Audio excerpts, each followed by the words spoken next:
I want to say tonight that I, too, am happy that I didn't sneeze, because if I had sneezed, I wouldn't have been around here in 1960, when students all over the South started sitting in at lunch counters.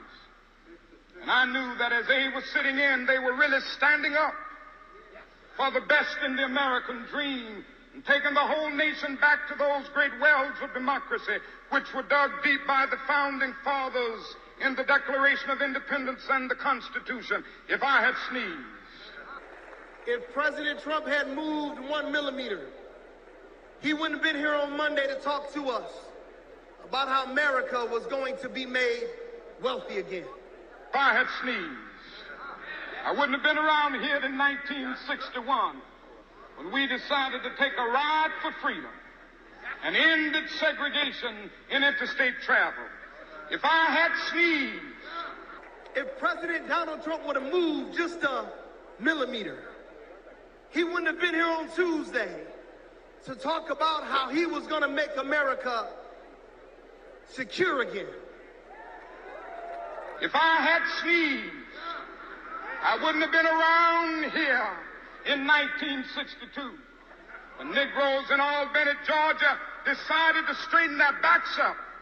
And whenever men and women straighten their backs up, they are going somewhere, because a man can't ride your back unless it is bent.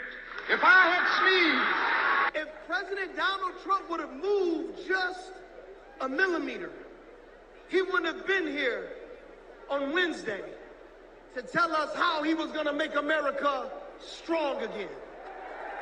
If I had sneezed, I wouldn't have been here in 1963. The black people of Birmingham, Alabama, aroused the conscience of this nation and brought into being the Civil Rights Bill. If I had sneezed, I wouldn't have had a chance later that year in August to try to tell America about a dream that I had had. If I had sneezed.